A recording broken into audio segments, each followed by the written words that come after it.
जनसुराज में गया, चूँकि मैं एक प्रशांत जी की बातों से प्रभावित था और उनका विचार बहुत अच्छा था, इसलिए जनसुराज को चुना। नई पार्टी थी, किसी तरह का कोई एलिगेशन नहीं था। ये था कि लोग बीमार हो रहे हैं, क्यों बीमार हो रहे हैं इस चीज़ को समझिए। गरीबी है, अशिक्षा है, ये सब चीज़ में पहले सुधार लाने की ज़रूरत है। इसके लिए मैं राजनीति में आया हूँ। होती है कि जनता लोग उनको नकार रहे हैं, उनके लिए ज़्यादा चुनौती है। मेरे लिए तो चुनौती जो है सो है, जनता लोग बिहार इमामगंज की जनता 10 साल से इनको देख रही है, तो इमामगंज की जनता जहाँ भी जा रहे हैं यहाँ पे वहाँ पे उनका विरोध हो रहा है। तो चुनावी समय है, लोग कुछ काम कर नहीं पाए हैं 10 सालों में, तो उनको लग रहा है कम से कम शिलान्यास करा के लोग को हम दिखाएं कि हम काम करवा रहे हैं। प्रधान जी का वादों का हम पूरा ख्याल रखेंगे। बिहार की जनता के लिए वादा किए हैं, तो हम जनता से जुड़े हुए हैं शुरू से। आप लोग अगर हमको मौका देती है, इमामगंज की जनता, जनसुराज पार्टी से टिकट मिला, प्रशांत जी हमको मौका दिए हैं, इमामगंज की जनता फिर हमको जिताती है, और इमामगंज की जनता को वादा करते हैं कि यहाँ पे जितना भी अभी तक आधारभूत जो कमियाँ हैं, जो बेसिक चीज़ जो में रोड, सड़क, बिजली, पानी का पीने का समस्या जो यहाँ बहुत से गाँव में है, हर एक चीज़ पे मेरा फोकस रहेगा। और इमामगंज विधानसभा में अभी तक विकास के नाम पे कुछ नहीं है, बहुत कुछ यहाँ पे होना चाहिए था। जो पिछले विधायक बने हैं, पिछले जो सरकारें रही हैं, इमामगंज विधानसभा को एकदम ध्यान नहीं दे पा रही है। जनसुराज से टिकट मिला है, जनता के लिए क्या बधाई देंगे आप?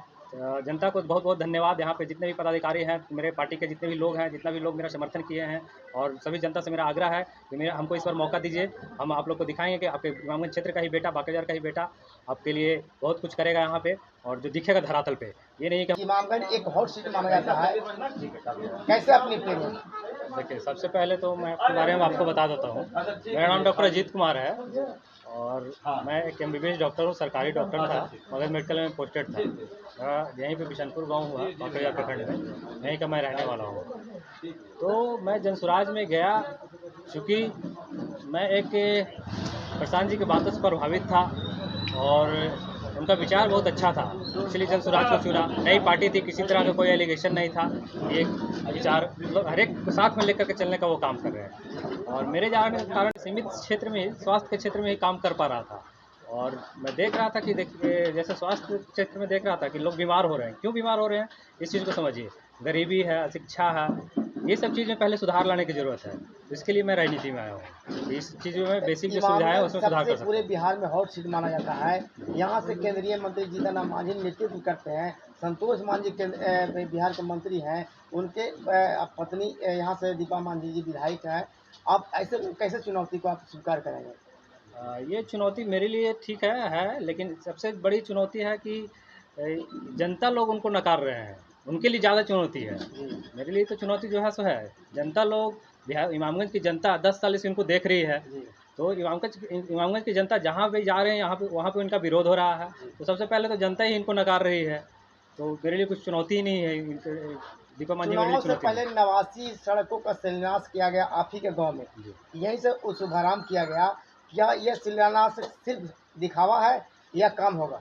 इस चुनावी समय है, लोग कुछ काम कर नहीं पाए हैं 10 सालों में, तो उनको लग रहा है कम से कम शिलान्यास करा के लोग को हम दिखाएं कि हम काम करवा रहे हैं। बटोरने का तरीका। हाँ, बस वही वोट लेने का तरीका है ये, और कुछ नहीं है। काम ऐसे भी नहीं हुआ है, सब जगह वो गड़ा गया है, शिलान्यास हो चुका, पत्थर गड़ा चुका है। लेकिन किशोर का वादों को आप कितना ख्याल रखेंगे?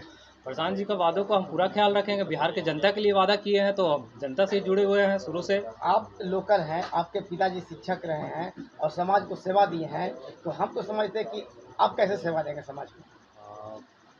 मेरे पिताजी शिक्षक, वो समाज को सेवा दे रहे हैं, शिक्षा के क्षेत्र में सेवा दे रहे हैं। मेरी माता जी भी शिक्षक है, यहीं बाकाजार प्रखंड में हैं दोनों लोग।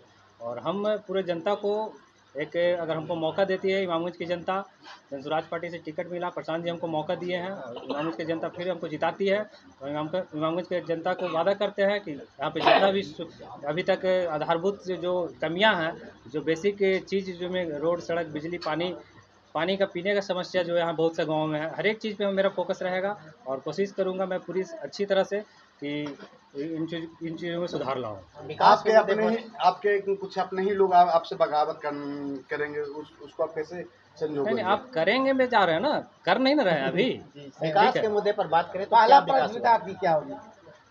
कहाँ? इमामगंज क्षेत्र के लिए? इमामगंज क्षेत्र के लिए जी आप वो बताए तो, आधारभूत जो बेसिक सुविधाएं नहीं है अभी तक मुहैया नहीं है, जहाँ वो चीज़ को मैं ठीक करूँगा सबसे पहले। उसके बाद जो मेरा पार्टी का एजेंडा है, 5 काम हो जाएगा। भ्रष्टाचार का लगातार खेल जारी है, रिश्वत के बिना कोई काम नहीं होता है। अगर आपकी अगर जीत होती है तो क्या अपने इमामगंज विधानसभा क्षेत्र में सुधार होगा कि नहीं? एकदम सुधार होगा। अभी भी आप देख सकते हैं प्रशांत जी दूसरे पार्टी के जितना भी मंत्री और नेता, बड़े बड़े नेता, उनका पोल खोल रहे हैं। तो आप सोच सकते हैं उनका अभी सरकार में आने से पहले दूसरे पार्टी का पोल खोल रहे हैं, तो उनका जब हम विधायक बनेंगे तो आप समझ लीजिए कि हम तो गलत करेंगे नहीं, गलत करने से रोकेंगे ही सब जगह पे।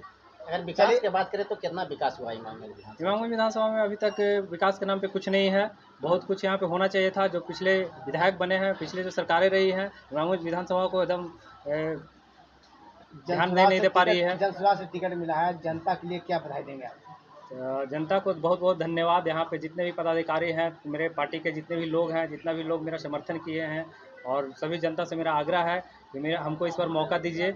हम आप लोग को दिखाएंगे कि आपके इमामगंज क्षेत्र का ही बेटा, बांके का ही बेटा आपके लिए बहुत कुछ करेगा यहाँ पे, और जो दिखेगा धरातल पे। ये नहीं है कि हमको शिलान्यास करना पड़ेगा लास्ट समय में। चलिए, बहुत बहुत धन्यवाद आपका। धन्यवाद। बहुत